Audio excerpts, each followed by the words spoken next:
What's up, everybody? Welcome back. Happy Thursday. Thank you for joining us for the first installment of Taking It Back in 2024. With me is Frankie Val and Zach Payne.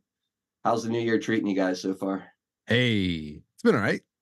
Yeah, so far so good. No complaints. I'm enjoying watching people twist in the wind over this Epstein stuff.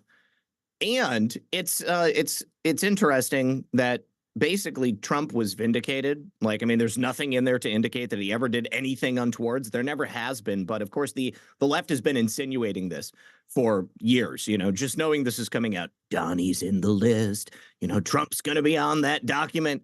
And the only thing that says is, nobody had sex with them. Nobody was asked to have sex with them. Nobody gave him a massage. Somebody went to Donald Trump's casino. Yeah, okay, you and every other schlub in New Jersey, right? It's really a big deal. The levels of cope with the whole thing are comical to me. Well, I was looking at it last night, and I just kept saying to myself, I've read this transcript before. I've read this. Yeah. How many times we have to go down this? But the thing is that if you like I said, it's just really been pathetic. It's been a pathetic thing.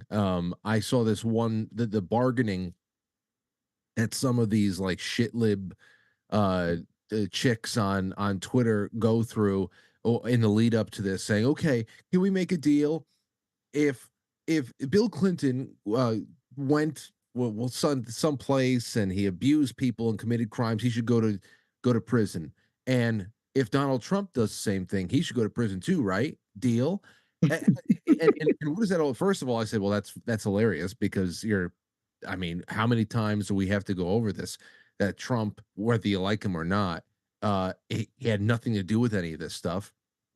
I know that he's been photographed in social settings with these people, but that's just, you're in the same room as a lot of people in your life, and it goes that way. And then we know exactly what happened after the fact, that it was brought up that not only did it wasn't just that Epstein had a penchant for younger ladies, is that he was abusing minors. Yep. And we found out about that. There was bannings, and then there was, of course, what we got from Brad Edwards years ago, that Donald Trump was the only person who ever came forward and volunteered services, information, anything else. And it wasn't a plea deal either. Yep. It was, let me tell you what I know. And there's that whole story of him kicking Epstein out of Mar-a-Lago, right? Banned. Yeah. He's also the only person of like any sort of wealthy elite circle who stopped associating with Epstein as soon as he knew that anything untoward was happening. Once Epstein got banned from Mar-a-Lago, there were no more free trips on that plane. There was no more carousing around at social functions. And when Donald Trump was running for president, he made that comment about Epstein liking girls young specifically. That was like totally putting him on blast. And then he also said that Bill Clinton was going to have a lot of problems with that island. It was a cesspool. Yeah. And it was.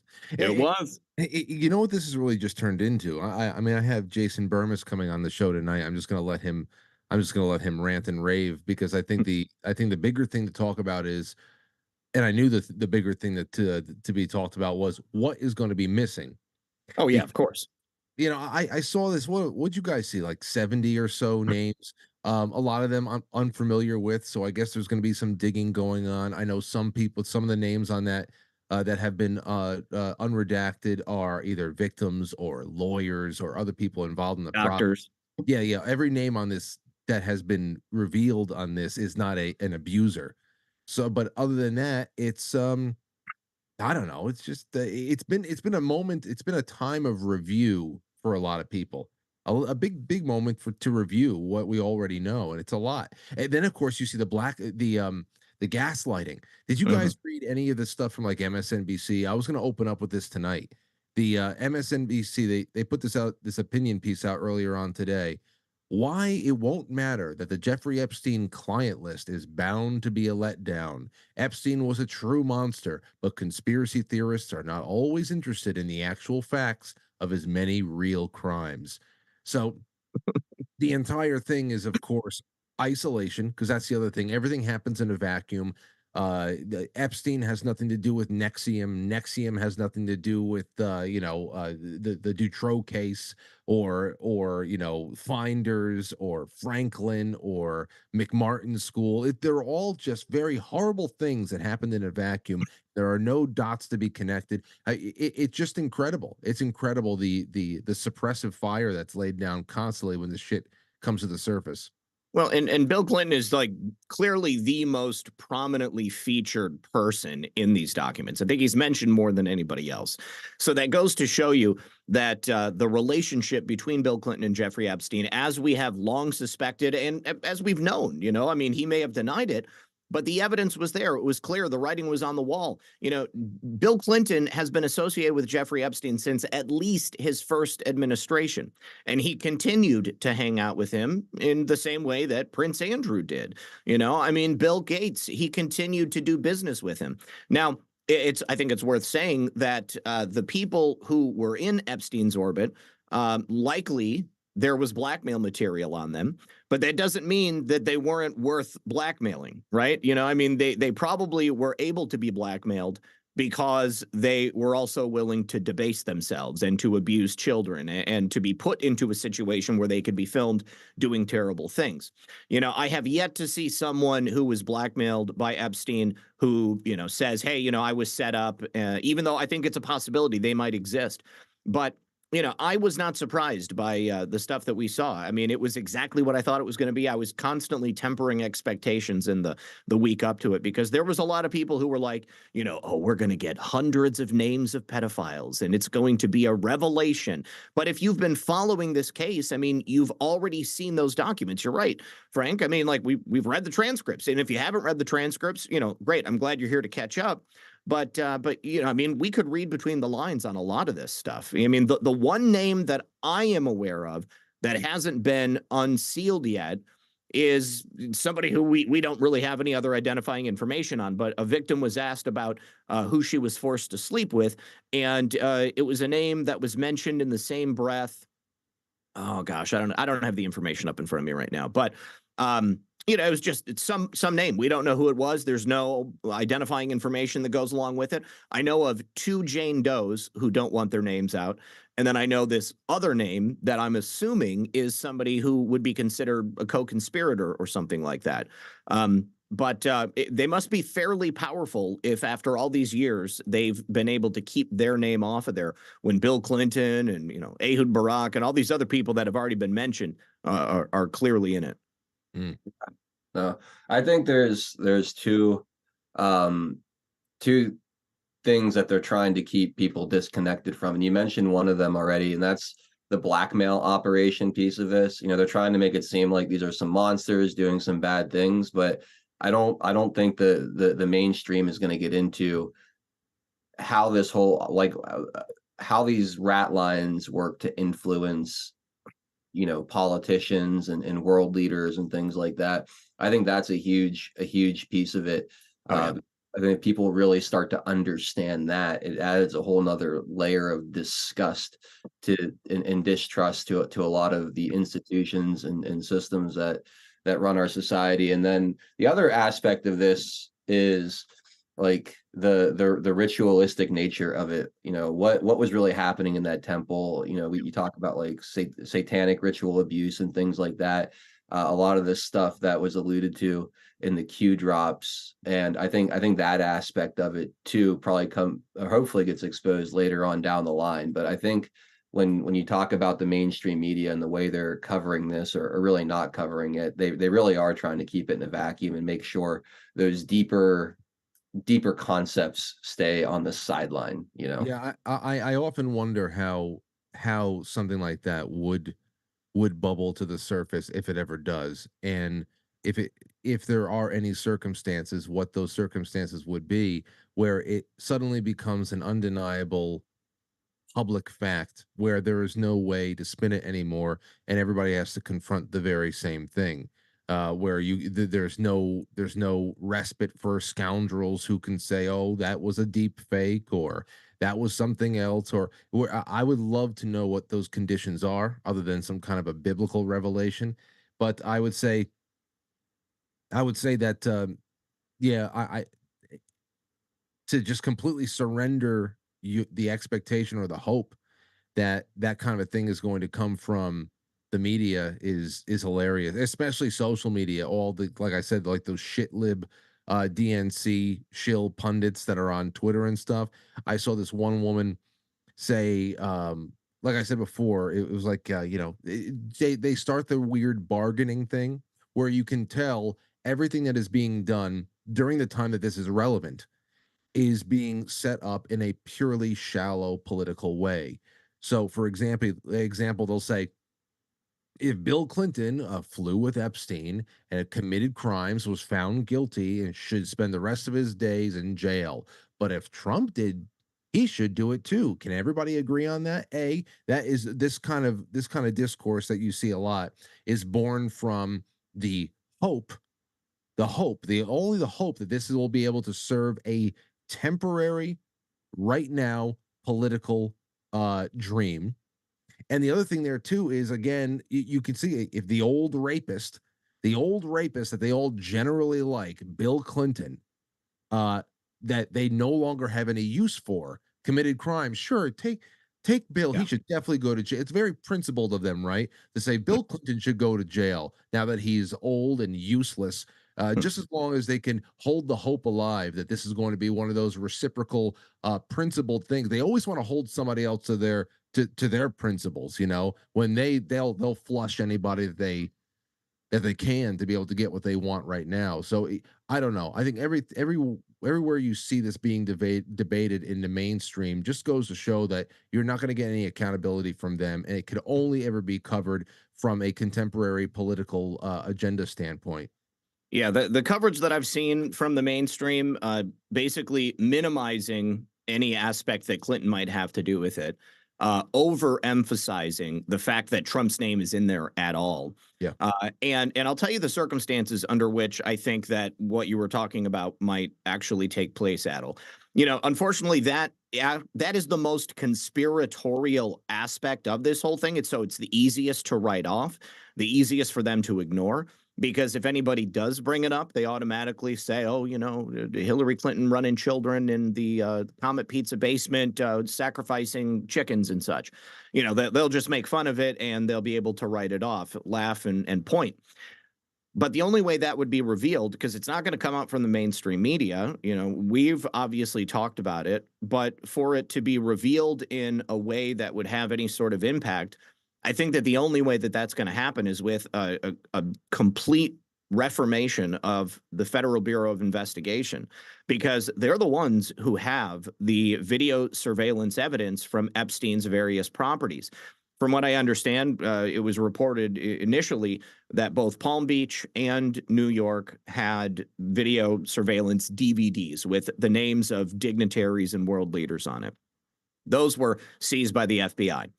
Zorro Ranch, they didn't get out there right away. It was empty and left alone for about 2 weeks, and somebody cleared it out before they were able to get there. That wasn't really widely reported. But they've got this information, so they know exactly how deep it goes and exactly what was happening in those most, sacred, if you will, areas to Jeffrey and his co-conspirators. The girls, the women, the children, the innocents that were present to witness it, I don't think they're alive. I'm sure that they're probably long dead and gone, maybe, burned on a funeral pyre or buried somewhere deep within the ocean. So they're not going to speak. They're not going to come forward. The video evidence itself isn't going to just get released to the public, because I would imagine that just the very nature of doing that, it would be distribution of child pornography. So this has to come from within the government, or whoever takes over and completely tears down and rebuilds the FBI. And none of that is even possible until Donald Trump comes back and we see a total overhaul of the United States government, just a complete tear down, rebuild, and new gaskets and all. Yeah, the conversation, it reminds me of this Q post. I'll bring it up here. 3050, I think it is. Yeah. And it gets right into it. So this is not just about sex trafficking. Will the rich and powerful influence the court to prevent the unsealing? The tale of two: one, sex resort, non-temple, resort only, trafficked and drugged underage girls. or 2, the occult worship of evil, the temple.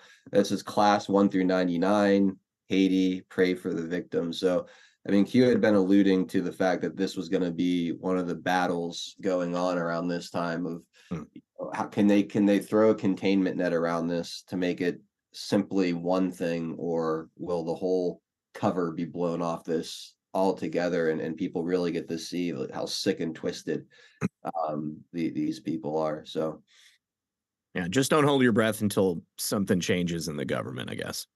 yeah. Yes, that's yes, that's it. Don't hold your breath until the government changes. What cracks me up about them like hyping up the idea that Trump might be in these documents is wouldn't that have come out in like 2016? Oh God, if they had anything that they could have used while Trump was in office, they would have done it. They tried. You guys must remember this. It was well covered back then.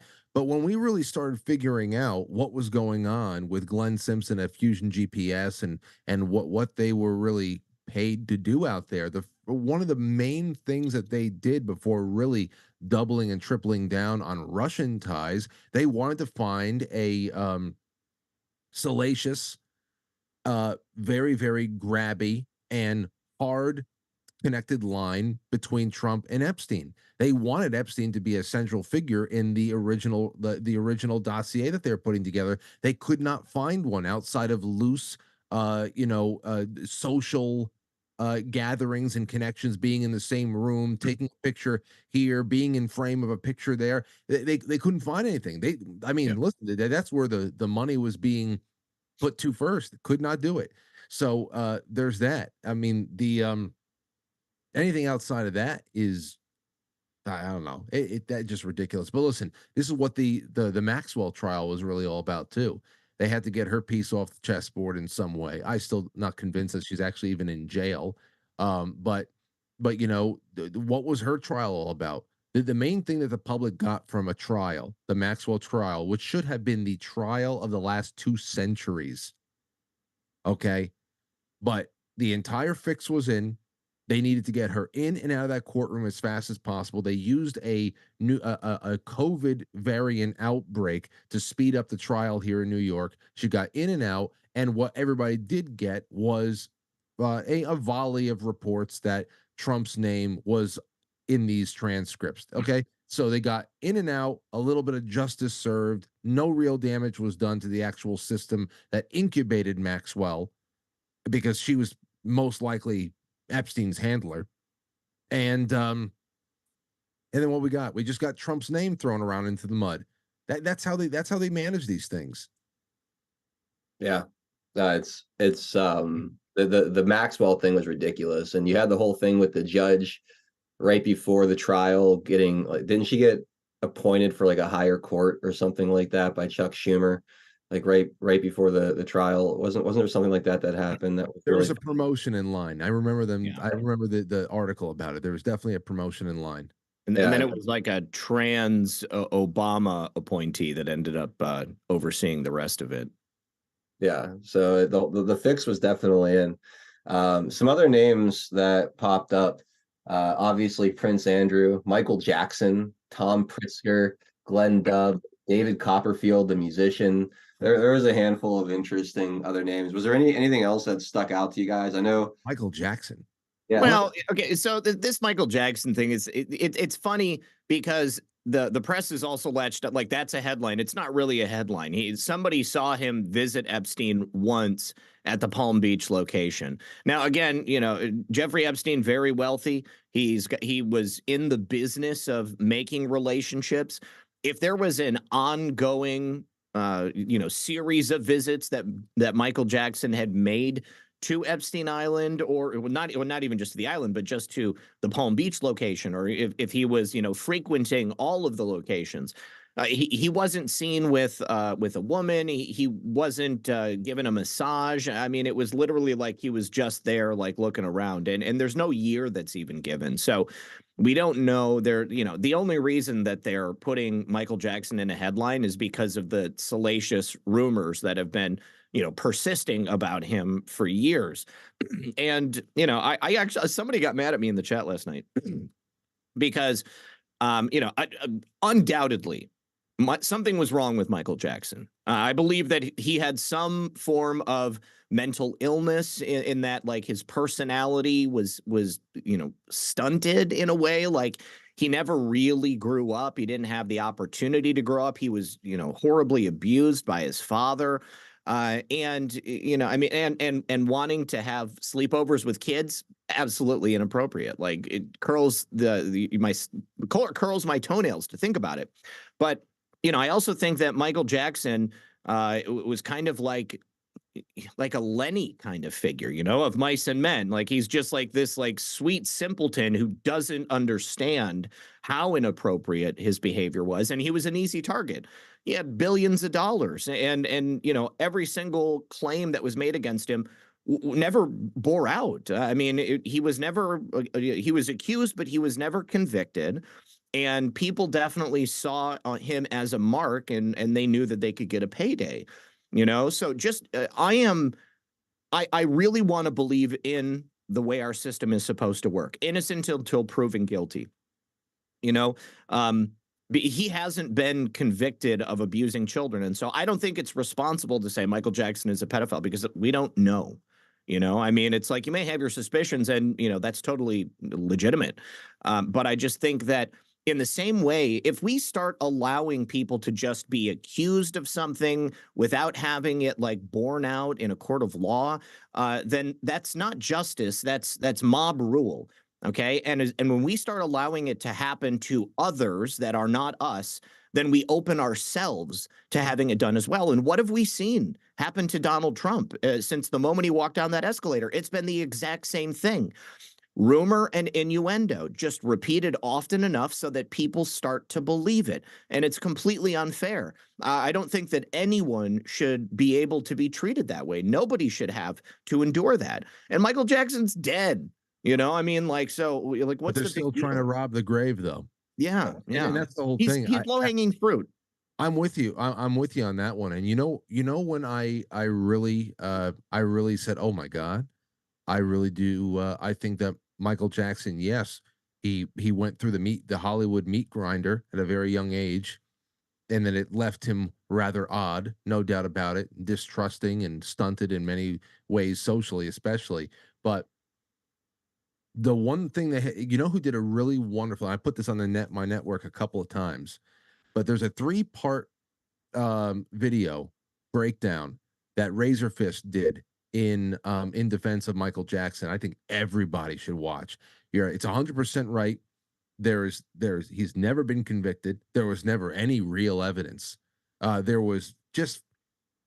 It's just, once again, you build up an aura of suspicion around somebody, and you go in and you focus in on destroying somebody using a tool, a vehicle of something that is really important to them, especially children. That's one thing. But he was a target. He was a target of the media, in the way that we've seen the media just completely bear down on anybody that they have been assigned to destroy.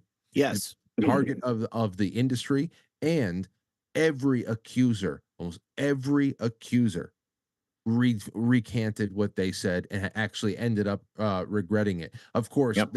they came back around, especially after he was dead, to put together ridiculous Netflix things. So what I would say is, you should go and take a look at Razor Fist's taking apart of the Michael Jackson story.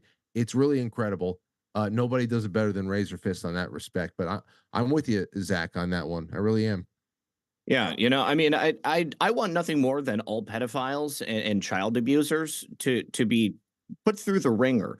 Okay, but I mean, like, that means that they have to be actually having their cases adjudicated. You know, I mean, there has to be a presentation of evidence because, you know, I last night I said, just look at the Me Too movement. Okay, look at how many men's lives were ruined because of baseless accusations that had no basis in reality at all.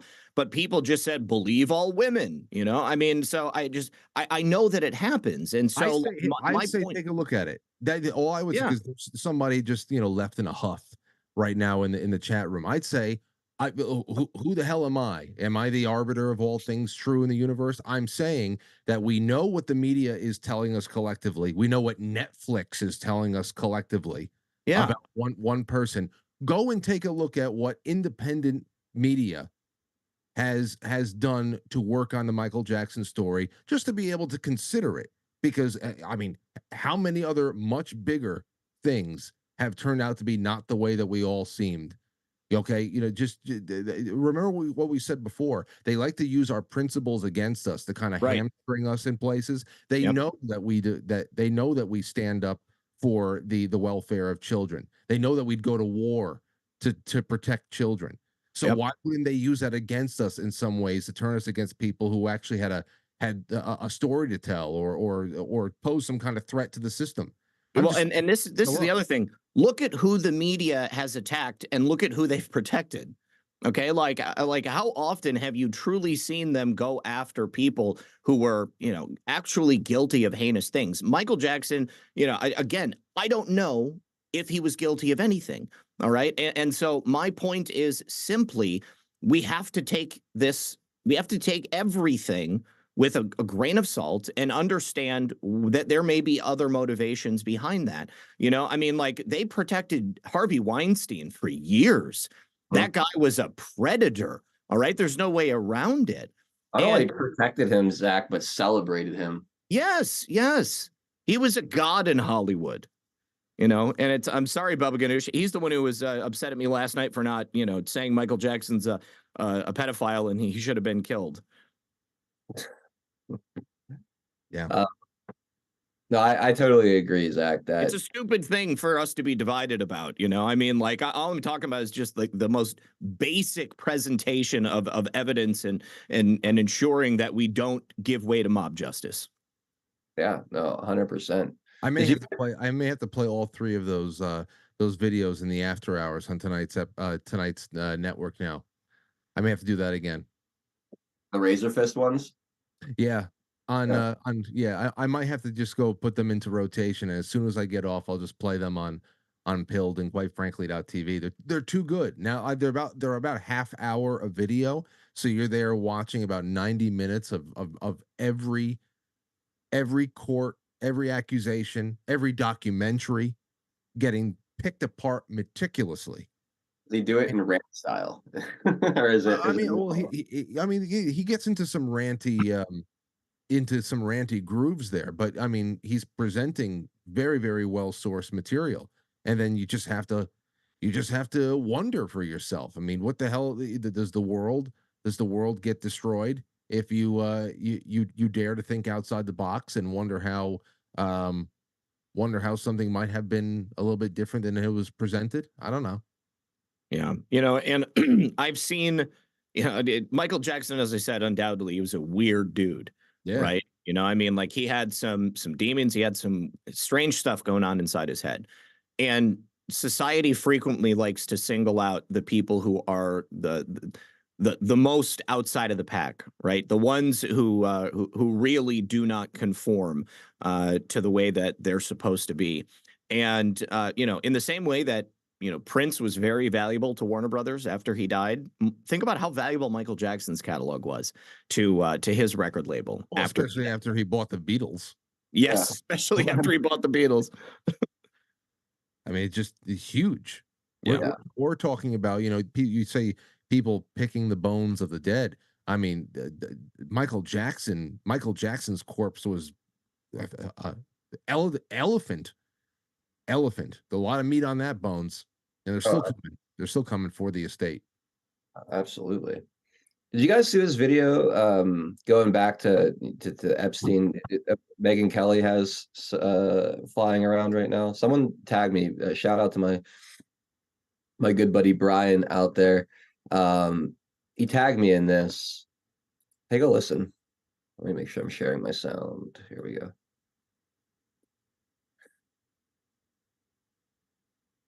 All right. And we're not done with Jeffrey Epstein. I can tell you that for a fact. Can't tell you how I know, but I can tell you for a fact we're going to hear a lot more about Jeffrey Epstein in the coming year. And you may be even hearing from him directly. More on that as I'm allowed to tell you. Hearing from him directly. I mean, that could mean a number of different things, but it was a weird tease by Meg. So first of all, this initial document dump, it was just the first of quite a few that are on the way.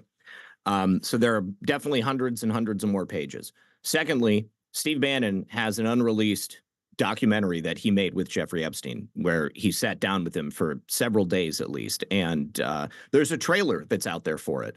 So in that documentary, Steve Bannon, I think he was like hired to like, grill him and prep him and stuff like that, because it was obvious that something was coming down the pipe. But yeah, it's the only thing like that Jeffrey Epstein ever did. I would imagine now that this stuff has started to filter out, Steve Bannon's probably going to be releasing that film. And he's going to release it when it will achieve the maximum impact. Yeah, but here's the other thing there too. I wonder what if that's what she's talking about. Do you know for sure if that's what she's alluding to? No. Just my best guess. If I had to go with Occam's razor. Well, because Occam's razor would tell me, especially based on that softball. I mean, this was the softball of softballs when she sat down with James Alefantis. Okay, she has been a leading voice in getting out ahead and dealing with things like Pizzagate and investing her time into reducing it to the most absurd story possible, bringing James Alefantis onto her show and I mean, like, not even pressing him on anything, on nothing. And there's plenty to press on. I mean, his internet presence was obscene. And the Podesta emails are verifiably coded language. Yep. So there's as far as Megyn Kelly goes, whatever the hell she's alluding to is not going to be anything outside of material that's going to make Jeffrey Epstein, the individual, collect all of the damage. All of the hit points are going to be isolated to Jeffrey Epstein. I don't think anything. I don't believe that anyone like Megyn Kelly is going to invest any time into going outside the box and investigating the network he was plugged into and protected by. No, I absolutely 100% agree. Yeah. And I don't think that if Jeffrey Epstein made like a sort of like what do they call it? The like the ripcord or whatever. What is it that you have prepared so that if you die and then it comes out? Which kind of deal? The dead man's switch. If he had a dead man switch where he, gave up everybody, and I don't think Megyn Kelly would be the one that he'd send it to. Probably not. Any thought that he might be in some kind of witness protection or something like that? Removed from the chessboard temporarily to come back later and expose some things. I mean, I don't see him as somebody that's really all that important. I think he could be fairly important. I think it's a possibility. I mean, and I'm sure you guys remember looking at those pictures of him dead. I mean, I think that the door is still open to that. Like, was that even his body? Did they swap it out with somebody else? I mean, it's possible he might be in a rat hole someplace in Israel or something. Living underground. Who knows? Maybe in Antarctica. I mean, I tend to, like I say, I keep going back to the idea of wondering whether or not Maxwell is actually in prison, because I feel like someone like her, especially with her lineage, Epstein comes out of almost nowhere. But she's got some bloodlines behind her, and so I figured if anybody would be able to I don't know, preserve their footing and gain some leverage over the years, it would be her. But then again, who the hell knows? Yeah. Yeah, just a thought, because as you said, I here would love some dead man switch to go off at some point. How many? Geez, we're waiting for John McAfee's dead man switch. This one's dead man switch. Can one get switched? I would think John McAfee's would have been out by now at I this know. point. Yeah, Definitely. it's not there.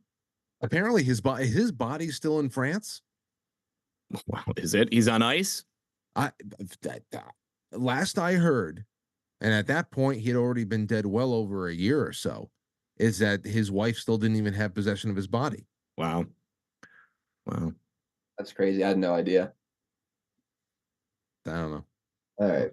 Well, definitely need to do some sponsors here, because I have completely ignored them to this point. So let's go ahead and take We care. were on a roll, man. We were on a roll. Yeah, I wasn't about to break up the conversation. So I'm gonna take care of all of them all at once right now. So we'll be back in a few minutes, guys. All right, first one is Love Litters, a new one. Attention, all you Badlanders with purring pals and feathered friends, say hello to Love Litters. 100% pure, kiln-dried wood, free from chemicals, and oh so kind to Mother Earth. No dust, no mess, and no toxin. Just a lightweight solution that's gentle on your wallet and even gentler in your home. Our biodegradable litter is crafted from wood destined for landfills, giving it a new purpose in your pet's life. Cats love it. Our astonishing formula works like magic to neutralize that notorious cat urine odor, keeping your home pine fresh and welcoming. For bird lovers, it zaps moisture from bird droppings, crumbing them away, all while being safe if pecked or ingested. For reptiles and critters too, our mix is crafted to dilute the pine scent, ensuring those little lungs stay happy and healthy. Plus, every 30-pound bag of Love Litters will last up to 6 months, saving you money. Transform your pet care routine today. Visit badlandsmedia.tv/litter. That's badlandsmedia.tv/litter, and breathe easy with a litter that loves your pet as much as you do. And then after that, we have a message from Mike Lindell in MyPillow. My Towels solved a problem that we've all had with towels. You go into the stores and they feel lotiony and soft, but then you get them home and they wind dry you. That's why I made My Towels. They actually work, they're soft, and they absorb. And now I'm excited to announce 2 brand new lines of My Towels. What makes them the best towels ever is they're now made with 100% long staple Shapir cotton. This is a combed ring spun cotton that makes My Towels even softer and more absorbent than ever. And now you get a 6-piece set for an amazing introductory sale price as low as $29.98. So go to mypillow.com or call the number on your screen. Use your promo code to get My Towels for only $29.98. Or you can get my designer premium line for just $20 more. Either way, you save 50% now on all My Towels. They actually work. What a concept. This offer won't last long, so please order now. MyPillow.com.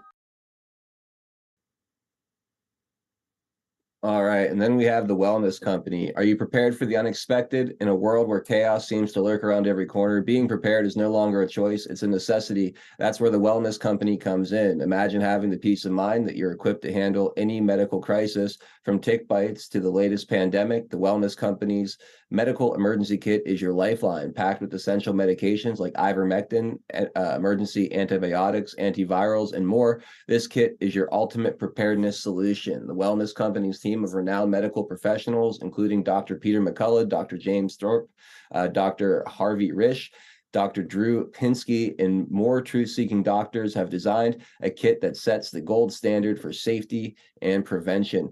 Don't wait for the next crisis to strike. Visit badlandsmedia.tv/TWC and use promo code Badlands for an exclusive 10% discount. Prepare today and rest easy tomorrow. Again, that's badlandsmedia.tv/TWC, promo code Badlands to get that 10% discount. So big thank you to all of the sponsors. Guys, hit that thumbs up button if you're watching on Rumble. Make sure you share the link. Those of you on Pilled on 412 Productions, please hit that red pill button, repost the show. And thank you guys all again so much for spending your Thursday afternoon with us here. Let's get into the Harvard situation, guys. You had, what's her name, Claudine Gay resign from as president of Harvard due to plagiarism accusations. There was also the anti-Semitism issue going on, and of course she's playing the victim here, saying that this is nothing more than, you know, conservative white supremacists trying to get a scalp, essentially. Yeah. Yeah. So what was your reaction to this? What's your take on this Well, whole situation? it was interesting.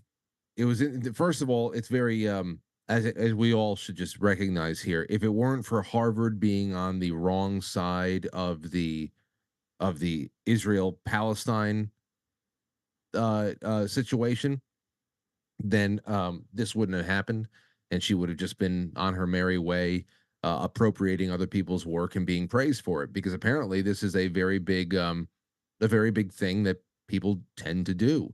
I saw it was incredible. I saw this one. Alaric the Barbarian had tweeted this out not too long ago, and of course, it's anecdotal. It's just one person doing it, but still, um, this guy Crazy Fenneker said, I think this is quickly going to reveal that most academics freely borrow each other's work and usually don't really care.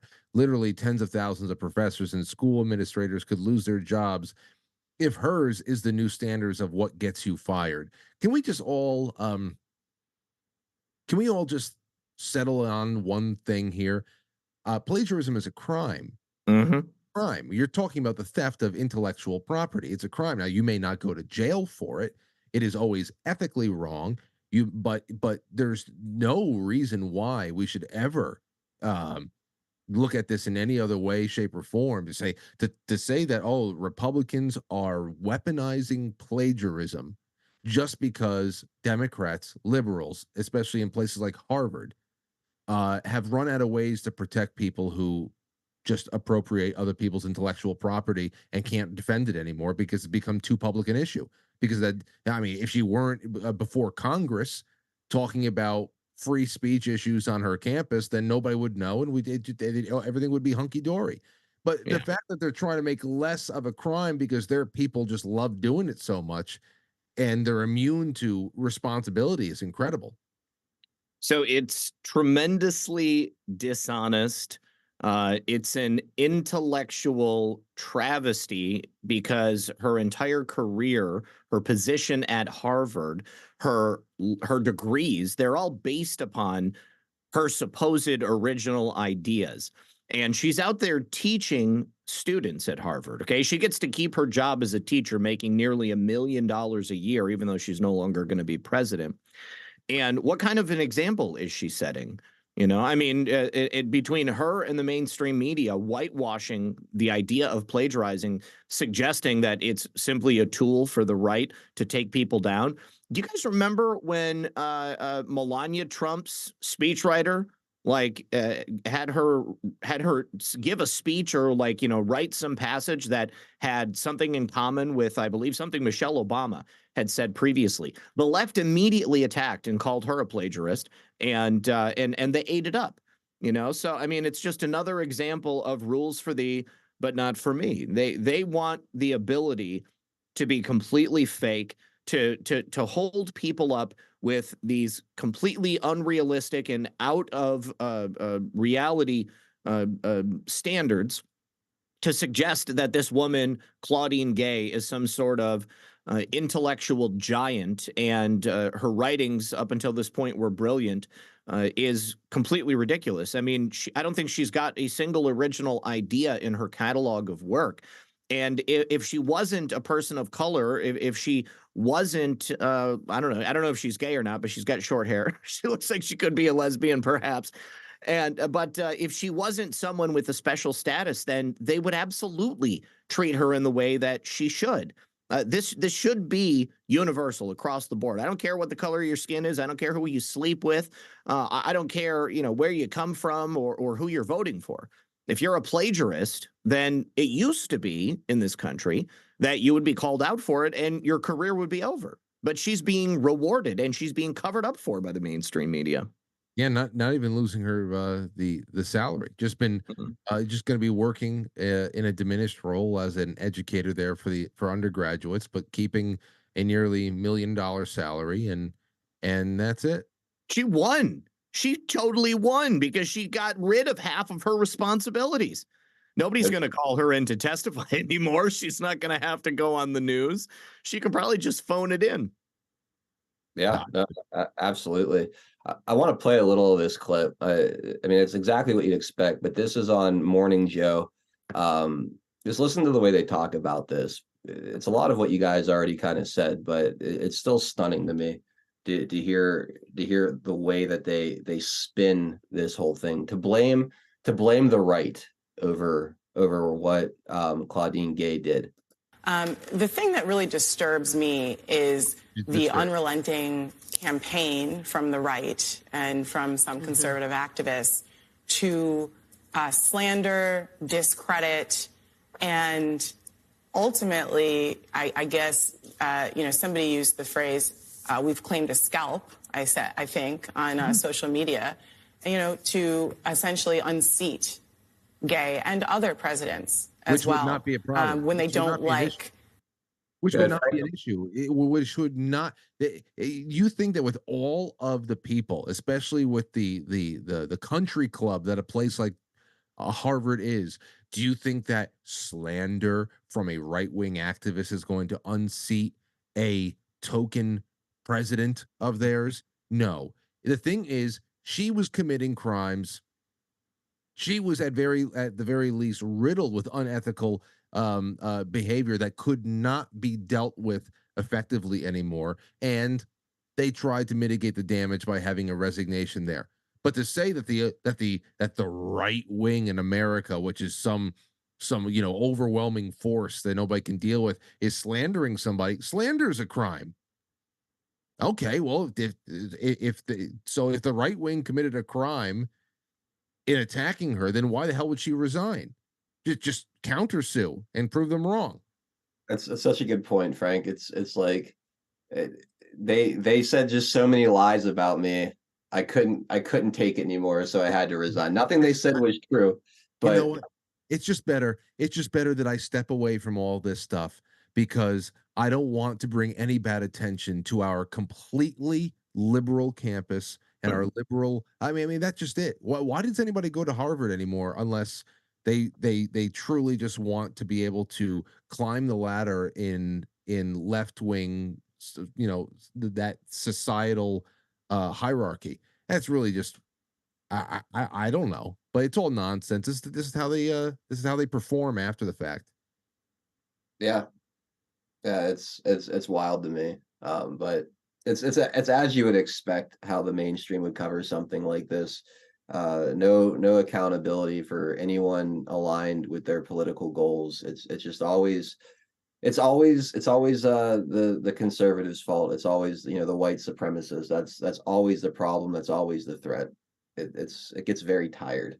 If you'll notice, anytime somebody on the left is accused of some sort of wrongdoing, they'll always point to the overt threats and danger that their family has been put into as a result of this. The attacks from the right, the baseless attacks, this partisan political hit job, and they skate off. They skate off and they don't have to worry about it. So I don't know. Hopefully she'll get what's coming to her. And I hope that people continue to pay attention to what she's done, because this isn't a victimless crime. It's not like it's just people on the right that want to see her pay or answer for what she's done. I mean, she stole the works of other women of color. She stepped on the backs of other people, smarter people with original ideas to steal them so that she could Oh, your mic just went out, Zach. Can you hear me? Yeah. I don't know what something's going on, but she's an opportunist and she's a user.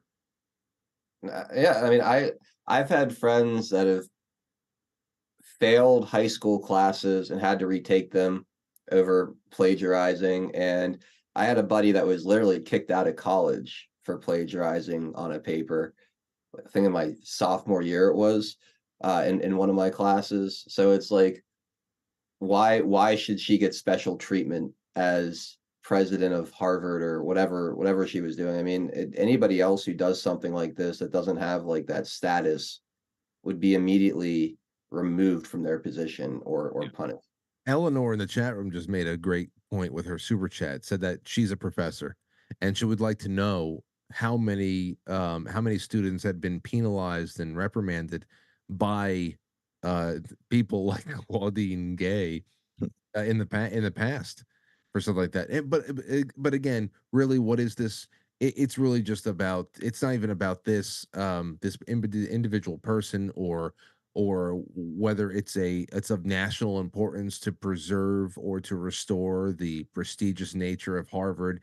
It's just one of those little fleeting moments that'll become a footnote of this year that that we just again get to hold the mirror up to certain realities and you know, and you just get to see again how people react and what they say when they are faced with a moral dilemma, an ethical dilemma like this. Are they going to unequivocally take action that has no political motivation whatsoever, or are they just going to rationalize criminality and unethical behavior and spin it and use it? And I saw a couple of professors and administrators from you know, a number of historically black colleges and universities on Twitter making these crazy public statements to, I guess, what they would hope was going to be getting Claudine Gay's attention. Claudine, it's time for you to come home. We want to welcome you here to this whatever historically black college, whatever the hell the ones they were all individually representing. And I'm saying to myself, this woman is being outed as a plagiarist, as well as having such a very, very hard time of finding a line to walk on when it comes to free speech issues on a major American campus. And you are going to invite her to your historically black college, saying, oh, and really ignore all of the real glaring issues with her and her career path, and just make this about skin color? What does that say? I mean, we're already talking about her being a prime example of why accelerating somebody just because they check superficial boxes is a bad thing. I'm sure that there's plenty of things that can be said about affirmative action, thinking about somebody like Claudine Gay as an example here. But then to go as an administrator or a faculty member at a historically black college and say to Claudine Gay, come home, honey. You know, they're just attacking you because you're black. You say, wow, well, if that's the kind of thing that they want to, if that's the kind of thing that they consider when staffing a historically black college, what does that say to anybody who's paying attention right now? If they ever had a job candidate come in from a historically black college, who had been teaching them the last 4 years? You know, what's the moral makeup of the campus? I mean, it's just every choice is made politically and never in the face of any real standpoint of a principle. It always is just self-defeating. It's self-defeating, and that's why quality and everything continues to plummet. Man, that's really well said. That's really, really well said. I couldn't agree more. Absolutely. You guys, I need to go because I have to reboot my computer and open everything up again before I start here at 5, because I don't want this to happen while I'm on the air. So, Okay. All right. Thank you very much. And I'm going to be live here in hopefully 5 minutes. Pray for me. We'll see you. Peace. Good, Zach. Have a good show, man. Frank, I'll do one more thing with you here, and then I'll let you go too. This is Joe Biden's first campaign ad of 2024. Just love to get your reaction on this. I already hate it. There's an extremist movement that does not share the basic beliefs in our democracy. All of us are being asked right now, what will we do to maintain our democracy? History's watching. The world is watching. Most important, our children and grandchildren will hold us responsible. The Vice President and I have supported voting rights since day one of this administration, and I ask every American to join me in this cause. There's an extremist movement. Wait. Have supported what? Voting rights? He said that? Voting rights. Man, he's done real sloppy. You can tell. You can tell he's just powering down. Yeah, right. I mean, what can be said? The flock of pigeons flying away, the guillotine, the rope Yeah. noose. Oh my! Oh, they went back to the tiki torches at Charlottesville. Wow, really dusting it all off, aren't they? Throwing in a little B-roll of Martin Luther King Jr. I mean, they full circle, man. Look at him. Look at Martin Luther King Jr. Now back to this. It's just. I mean, you ever watch that movie Street Fighter from like 1992 or 1993 with Jean-Claude Van Damme? Yeah, it's been a long time, Frank, but I have seen it a few times. Yeah, with Raul Julia. Well, Yeah, you know how they made Blanca? that's where they put him in like the brainwashing machine, basically, right? They shot him up with some kind of chemicals, but then they strapped him into what was almost like a tanning booth. Mhm. But he's got a television just strapped to his face, and he's being fed images, collage like images, like what we just saw there of war and depravity and all that stuff. And I guess combined with whatever is now swimming around inside of his veins, he was just turning into a green-skinned hulking monster. And then, of course, at the end, they saved his sanity a little bit by switching the programming and sending him visions of flowers and children playing in fields and all that stuff. Yeah. It's just the same thing. It's just psychological programming, and I think the imagery that they call upon it makes me laugh. I think it's all hilarious. I know that they take it very seriously, that they are deadly serious about how important this is, and that all of our lives are on the line. I can't get enough enjoyment out of it.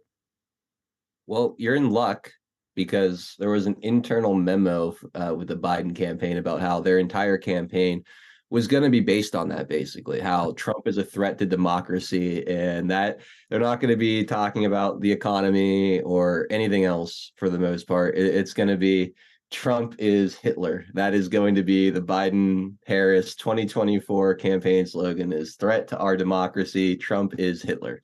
Wow. They're really freshening it up. Yeah, right. Yeah. My gosh. It's like it's like death becomes her when Bruce Willis is just spray painting over his corpse brides over and over again to just freshen up the corpse. That's they're Bruce Willis from Death Becomes Her. That's the Democrat Party. That's so good. Frank, I always appreciate the time, man. I know you said you got Jason Vermis coming up tonight and you're going to be doing some Epstein stuff, I guess. Oh yeah, well, Jason Vermis is coming on. It's first time he's been on in a quite a few months, and since he's, I had him on for tonight, and of course last night the whole Epstein thing. So I'm just gonna let him rant and rave. I know he just did a really great deep dive last night with Alex Jones. So I just want to ask him what is missing, what should we be looking for? And then I don't know. From there, I want to take some calls in the second half, and that'll make for a nice night. I'm actually going to do it here from Studio B, so I don't have to go run off anywhere right now. And that's that. So I hope you all join me at quitefrankly.tv or pilled.net for the entire 2 hours. And I thank you again for dragging me along for the ride, my friend. Well, I appreciate you taking the ride with me, man. It's always a lot of fun to have you on the show, and we'll catch up again next week. All right. Peace. All right, there he goes, Frankie Val of the Quite Frankly Show. Check him out at quitefrankly.tv. Again, he goes live Monday through Friday, 7 p.m. to 9 p.m. And he's also part of the pilled.net fam.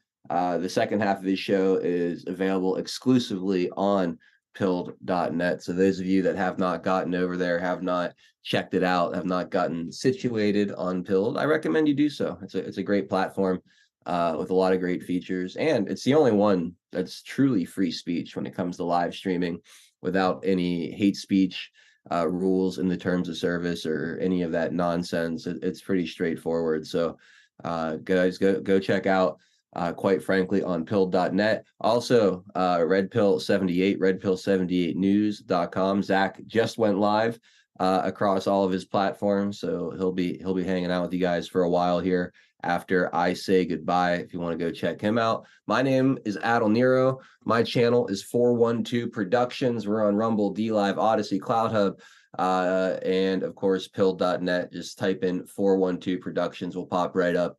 And hope to earn your follow wherever it is that you like to watch. And yeah, I think that's pretty much gonna do it. I'll be live tomorrow at 4 p.m. Eastern time, wrapping up the week with my good buddies Tian Homesteader and Drunk Pinata over on 412 Productions. So stop by and say hi if you haven't checked out one of our other shows. I hope you guys will. And like I said, say hello. I got one more sponsor here to take care of. We'll read any gold pill chats that have come in over on Pilled, and then that's going to do it for us today. But I did not mention yet the Great American Restoration Tour Part 3 happening.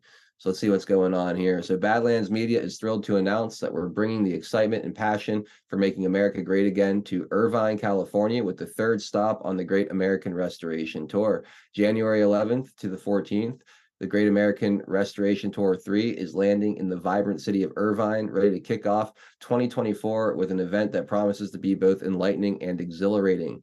Whether you're a seasoned Badlander or a curious newcomer, our Great American Restoration Tour event have something for everybody. These events are unique in how they ignite the passions for restoring America and recharge you for the upcoming battles of information war. For those who can't join us in person, you can still take part in the event with a virtual ticket. Virtual tickets ensure that you are part of the action wherever you may be. Virtual ticket holders gain access to exclusive Great American Restoration Tour chat to interact with other in-person and virtual attendees, get behind-the-scenes photos and videos, get to ask panel questions so you can be part of the live discussion. You get to ask access to our live call-in shows exclusive to ticket holders, and get access to watch the second half of the live Devolution Power Hour panel featuring all 5 co-hosts, John Burning Bright, Chris Paul, Just Human, and Patrick. While many of our shows hosts are at the conference, you may notice some changes to our regularly scheduled programming. Get your fix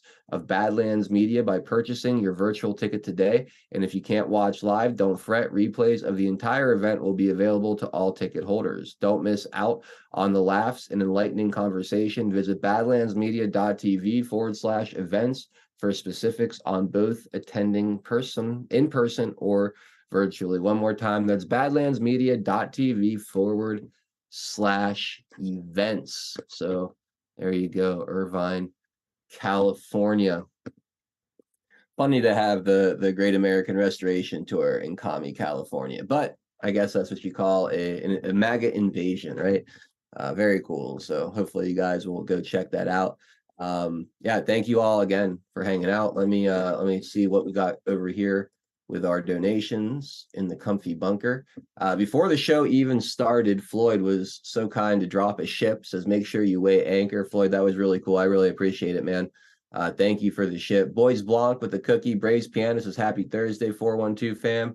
Right back at you, Braves Piano. Filter Dog 1 says what a wild first week of the year. 2024 is going to be nuts. It's going to be absolutely nuts this year. D Patriot, thank you for the cookie. Chops ITMC says until the tapes are released, it means so little. It's a drip strategy. I think it will build to a crescendo, and lots will be exposed to the public when it comes to the Epstein thing. Filter Dog 1, thank you for the can, reminding us of the Zorro Ranch. Appreciate that. Ohio Kimmy, thank you for the cookie. Brew Bark says Jimmy Kimmel's name on the list needs to go viral. Was his name on the list? I don't think it was. I thought it wasn't. I don't know. Maybe I missed it. I haven't taken a big dive into the documents yet. I've kind of just skimmed over like some Technofog threads, some Brian Cates threads, and was just getting a general feel for it. So I could have missed some things. Elizabeth G says, do you drink chaga tea at Red Pill 78? Sorry, I didn't see that. I would have asked him. But thank you, Elizabeth, for the cookie. Judy, the lady pug, Lynn's over it. Thank you guys. Filter Dog once. I think Oprah messed MJ up too. Michael Jackson has been psychologically tortured. I think when he was younger, to the point where it broke him a bit. for sure. Marge, thank you for the cookie. Filter Dog 1 says, I think Carol McSwain will sue Gay for stealing her work. I mean, totally should. These people need to be held accountable. Thank you, Filter Dog. Tomcat 01 New Jersey says, great show. Thank you, Frank, Zach. I said Frank, Zach, and 412. Thank you, Tomcat. Boys Blanc with the cookie. Thank you. Esther G13 dropping some shades. Says, you guys are so addicting. Glad you enjoy the show, Esther, and I appreciate you supporting with the shades and hanging out with us each day.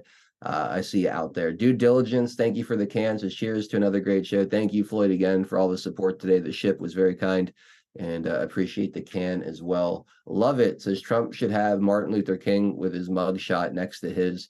Now that would be funny. That would be really, really funny. Thank you, love it. And then Boys Blanc says, FYI, I'm not tucking it back in 2024. LOL, it hurts. That's hilarious. And quite the New Year's resolution there, Boys Blanc. Thank you guys again so much for the support. Let me get that scratching released for you all. Where are we at? 4,417 gold pills. Not bad for a 1 hour Thursday afternoon show. Again, I really appreciate you all so much. Thank you again for hanging out with me here on Taking It Back.